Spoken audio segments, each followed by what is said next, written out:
Hello to you, you, and you. Glad to have you join us again on The Breakfast Show on TSL Nigeria TV. I'm sure you'd have a great time. My name is Wana Adana.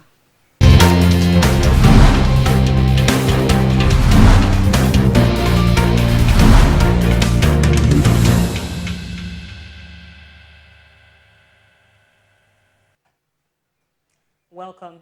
On the 5th of June 2021, the Nigerian government banned Twitter, a social media platform, because of the deletion of the President Muhammadu Buhari's tweet on the platform, warning the southeastern people of Nigeria, predominantly occupied by Igbo people, of a potential repeat of the 1967 Biafran Civil War. Now, the federal government is saying that the deletion of the president's tweets factored their decision, but ultimately the decision is as a result of misinformation and spread of fake news on that platform that has caused real-world violent consequences. Today on The Breakfast Show, we will be discussing Twitter ban and all the events that have followed. My name is Faithy Mai. I'm joined by my amazing co-host, Favor Ovian-Loba, and Adana Umwana. Good morning, ladies. Good morning. Good morning. How are you doing today? Fine, thank you. All right, so we've had this story from the 5th of June. Nigerians welcomed this development. For some people, they said it was the right thing to do because Twitter insulted the president of the country and, of course, 200 million Nigerians. While for some other Nigerians, they're like, why take such drastic decision without looking at the consequences, especially the financial implications? So how did you receive this indefinite Twitter ban? How did you take it? Okay, now, if you look at other countries that have banned Twitter on their platforms, we have countries like China, Iran, North Korea, and Turkmenistan. These four countries, what do they have in common with Nigeria? Is it Nigeria or you? I don't know which one to, call us right now, but whichever one. What do they have in common with Nigeria? It's democratic rigidity, in the sense that the people's opinions are seen as threats to the governing bodies. People are not allowed to air their opinions fully. The government is run by sentiments and emotions. So if you're not saying what the government wants to hear, they have a problem with it. Now, banning Twitter, what I think about is that the government operated based on sentiments. Because, people have been tweeting. But when he now had to do, and funny thing is that our president is not the first president's tweets to be, deleted by the platform. Now, for you to choose to ban it in a whole country without looking at the consequences involved, financial loss, emotion, a lot of things are involved when you come to think of banning it. And, the decision was not even run by the legislative and judiciary bodies, just the executive that chose to do such a thing. And my take on it is that I'm not sure the democracy that we know that it's supposed to be a government for the people, by the people, and, to the people. I don't think that democracy actually works anymore in Nigeria. That was my take when I saw it, because if you choose to make such drastic decision on your own without running by every other body that matters, the arms of governments that you operate on, then obviously I don't think democracy is what we are actually, utilizing in this country anymore. Favor, how did you take it? For me, I have mixed feelings about it because, okay, first I would say I applaud the government, the Nigerian government, for taking such decision. Because the reason why I'm saying that is because we've had so many issues on ground and we've not seen the Nigerian government take any drastic measures. This was just announced, oh, we're going to suspend Twitter, and before you know it, it happened. So for this you're applauding the government? Is it like sarcasm, or you actually? Are you actually applauding the government? No, I'm applauding them for actually taking the decision and standing by this decision on something very minute. If they actually take decisions like this and stand by them on other issues. Exactly. You understand where I'm coming from? Meaning we'll have a better Nigeria. But they chose to take a decision and stand on it on a wrong foundation. That's why I said I have mixed feelings about it. Okay. On the other end, they did not think about people that make a living out of this microblogging platform. So that's why I say I have mixed feelings about it, because if you're taking such a decision, you take decisions, putting people into consideration, putting how they make a living and all of that into consideration, not just on personal level, because this happened on a personal level, not based on what is actually going on. There's information that people would be prosecuted for using the app, because a lot of Twitter users, a lot of Nigerians are still, very active on Twitter. They are still tweeting from Nigeria using VPN. Okay, so now we have had two general overseers, two pastors who have come out to say their ministry is global and they cannot say they are going to stop tweeting because they are Nigerians, because they run a global ministry across several countries. And Lai Mohammed, the Information and Culture Minister, has said that Malami, the Attorney General of the Federation, would decide who to prosecute or not. Now, this is something I've been pondering about. This is something I've been thinking about. Now, are they going to stop and search people's phones to check if you have the app and you are using it? Or how is the Nigerian government going to find out people who are still tweeting? Because if they want to go on the platform to check people that are tweeting, it means they are also violating the rules or whatever. They are, they are going above the ban that they set. Now, yesterday we saw the Attorney General of the Federation deactivate his account through VPN. Okay, so funny thing is that the ban was announced, through the platform that was deleted, was banned. Many ministries, Nigerian ministries, many parastatals use Twitter. The Ministry of Information announced the ban of Twitter on Twitter. Via Twitter. So the president passes information on Twitter. So the Lagos State governor is saying, he's crying because he understands that this is not, it's a bad decision if we have to call a spade, considering the situation we are right now in the country, our financial situation. The only people who try to make money, trust me, are people who do business on social media. So taking this decision to ban this app because a tweet was deleted, I think doesn't make any sense to me, because this same app put those people in position in 2015 and 2019. You mentioned that the Nigerian government is run with sentiment. I totally agree with that. So now that the app has been temporarily suspended, what do you think Nigerians should do? Because a lot of people are still using VPN, but it's crazy using VPN. You want to launch the app, you have to run, it's not loading, you have to run back, turn on your VPN and run back. Most of us are tweeting from Texas. It doesn't make any sense. So what do you think people who have businesses on the app should do right now? Okay, now, I want to go back to the point where you said the government said they would, prosecute people that are violating the laws of the Twitter ban.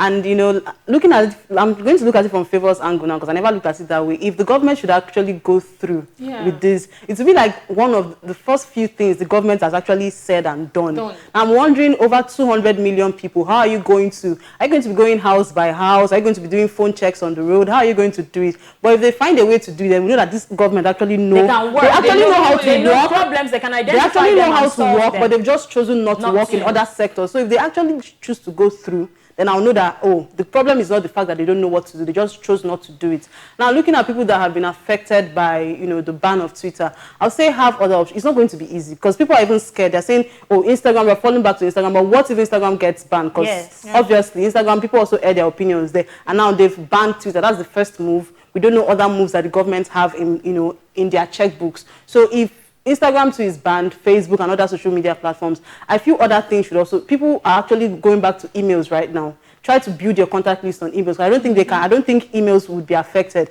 WhatsApp to other things, phone numbers. Go back to phone books. Using emails is not as flexible as it is not. But if it is not, but if when the desirable is not available, the available becomes desirable. Doesn't it bother you that a lot of other countries, even developing countries, are trying to look at a headway. They are trying to look for a way to move forward. But the Nigerian government constantly finds a way to take us backwards. It's really bad knowing that we are facing the second phase of COVID-19 after what happened last year.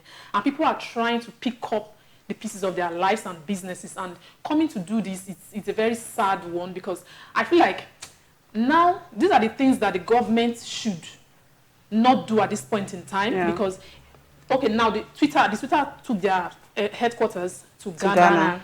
I feel like this was one of the things they foresaw would happen. That was why they took their headquarters to Ghana. Now other investors will be looking at Nigeria. What if we invest in this country, in this aspect or this aspect? What will happen in the future? You're talking about future investors. All of the old investors that have left the country because there's no sustainability. You can't build a multi-million-dollar, investment in Nigeria and it will be sustained and it would last long. A lot of investments have, left this country. And, the fact that the government is not able sorry to say this, not able to provide employment for everybody. Most youths are unemployed. And people are actually getting opportunities on Twitter. People are actually meeting people on Twitter. And you're now choosing to actually limit them. What do you want? Do you want us to die of hunger? Or do you want us to be... The Nigerian government is standing on, you know, the notion that Twitter spreads fake news and a lot of misinformation goes on Twitter. Yeah. If we have to take our minds back to the NSAS protests, we know that the protest started on Twitter when the hashtags are trending. You know, it's a social media platform. You're free to say whatever you want to say.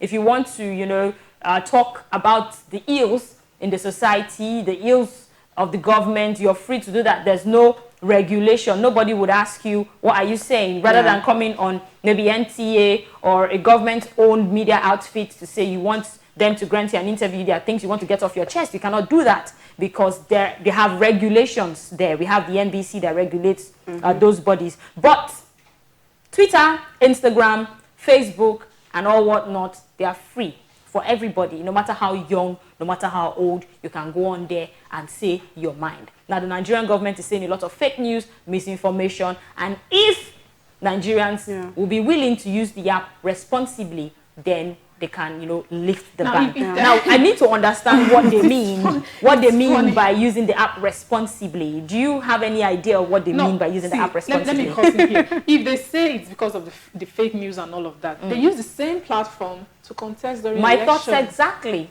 So why now it has... No, this thing was done on sentiments, not even what has happened. Exactly. It was based on the president's tweets. And if you even look at what the Minister of Information, Lai Mohammed, said, he said the move to delete the president's tweets is very suspicious because they've been allowing tweets made by Mazi Nnamdi Kanu. If people follow Biafra, and those tweets have threatening, you know, threats. They have tendencies to result to war and, you know, security challenges, and they've not deleted those tweets. So why delete the president's tweets? Obviously, it's not sentiment, because you're not looking at other benefits of this. You're looking at other tweets that were not deleted. So why should the president's tweets be deleted? So definitely, it was done under sentiment. I think they had to delete the president's tweets because it's coming from the president. Now, the president is like, he's like the head. He is the head. So if the head is threatening you, there's no hope for you.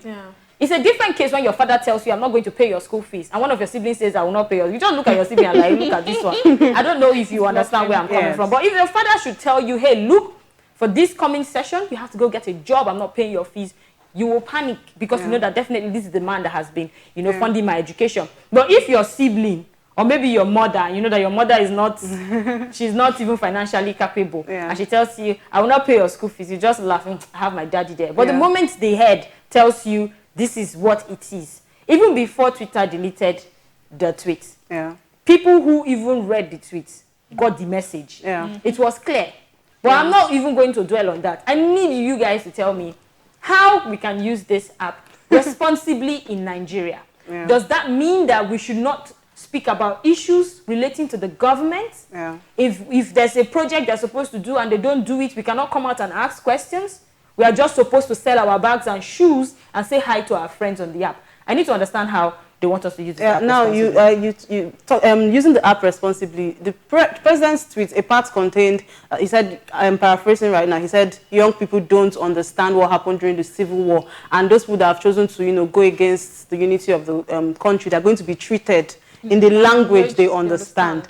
Now, this is very ironical because you're saying we should use this platform responsibly, and you're supposed to be the head. You're supposed to, the first thing, the priority is the security of the people, properties of the people. You're supposed to be of service to the people, and now you're using the platform to say that you're going to treat us in a language that we understand. Who is being irresponsible? That's just going to be my question, right? Who is being irresponsible? Is it those people that airing their opinions because of bad governance, because of insecurity, because of killings that nobody actually cares about? You see other countries, when one person dies, they make a whole big fuss about it. But we hear thousands of people dying in the country. The government always claims they are not aware. They do not know. You will see the president expresses shock. The president is surprised by this. This brings me to the part where I saw an interview where a government rep was saying that there's a difference between the president and the presidency. That sometimes the presidency will put out a statement the president is not aware of, and the president would, you know, say something the presidency is not aware of. It's confusing. Yeah. Very, very confused. So then that will lead us to start asking who is the president and who is the presidency. Okay, you know, we drop posts on Instagram and we get people to comment, and we dropped a question. We said, what's your take on the Twitter ban in Nigeria? Thank you so much to everybody that takes out their time to comment. I can't thank you enough. We're going to be reading out some of those comments today. Now, Medana Luxury says, nothing should be surprising to us anymore. Country we don't even know its name, whether na Nigeria, Biafra, Abi, UAR. The way forward is just having a mind shift that survival here is now an individual race, just like the road to salvation and eternal life. Every man for himself. And we have myhoney.ng. She says, the current administration detests criticism and will do anything to cover their behinds. Anyway, I tweet from Texas now. Hi, from Texas. Okay, we have Baye Official 1. He says, what does banning Twitter got to do with the problem of the country? Exactly, that's a very good question. Okay, I have this one from Eden Omefe 5. Yeah. He said, I think it was very foolish to have placed the ban before, and now it makes barely a difference because we know now that not only are we being governed by emotions instead of law, but also I'm seeing toddlers on seats. Okay. Okay, we have this one too from WhatsApp_Li. So the condition is senseless because the reason for the Twitter ban, as we all know, is not because of irresponsibility of Nigerians. It is because of the irresponsibility of one dictator, whose hateful statement was deleted from the platform. So he should tweet responsibly next time. I think this person is talking about exactly the conditions given. Because Adana mentioned that the president's tweet was the irresponsible tweet, and they are coming out to say Nigerians should use the app responsibly. I would still take us back to 2015, the 2015 presidential election and the 2019 election, where they used this app profusely. They paid influencers, they paid celebrities to actually, you know, promote them on this app. And they have gotten the benefit of the app. And they know that, okay, this app is not working in our favor anymore because young people, I don't know how they take Nigerians. They keep saying these young people, these young people, well, these children. Come on, someone called us children, and we actually celebrated Children's And when I was Day. a kid, I used to hear that we are the leaders of tomorrow. And I don't even know when we will occupy this position because our leaders constantly call us children. Even in your 20s and 30s, they don't even have children. any single regard for us. They feel we don't even know what we are doing. I think the major problem is our leaders are backward. That's it. And they have refused to grow with the times. And it's saddening that we have a lot of young Nigerians who know what they want for themselves, but they are just unfortunate to be, you know, domiciled in this country. Very sad. Yeah, when you even talk about our leaders, I don't think it's just the leaders when it comes to the government, even down to our homes, because you said being backward. Most of our parents, when you're pressing your phone, they say, you're always on your phone. Why are you always pressing your phone? This phone is not going to do you any good. Drop this and so it starts from the mindset that our parents try to inculcate in us when we are growing up. And these parents are almost, you know, in the same age bracket with our leaders that have refused to grow. So I'll definitely agree with you. Our leaders are backward and they've refused to actually grow with the trends and times. That's it. It's better you have young people, you know, managing, like, you know, the Minister of Information and Culture. They should be young people. Take a look at the Minister of Information. Old people that, you know, their time have passed. The world is evolving. Even I remember in primary school then, I was reading about Buhari, I was reading about Atiku, I was reading about all these people. And up till now, they are still coming out to contest. Look at you, almost married. Almost. But they are still coming out on, you know, every 4 years, they come out to contest elections. And it's actually very funny. Okay. Yeah, on a final note, we want to appeal to the Nigerian government. They should put into consideration the Nigerians that make a living out of Twitter. You know, they make ends meet there. They sell their products, their services. We have social media influencers. They are trying to make a living. So let's try and encourage them. They should, you know, have a talk with Twitter and see if they can regulate and make sure we'll have, you know, a better platform and move Nigeria forward. Thank you so much for watching today's episode on The Breakfast Show. Please do well to follow us on all our social media platforms and subscribe to our YouTube channel, TLC Nigeria TV. Until we come your way next time, in favor of Yanloba. Thank you for watching. Stay connected to TSL Nigeria and get updates on the go all day, every day. subscribe to our YouTube channel on TSL Nigeria Space TV and join our online family.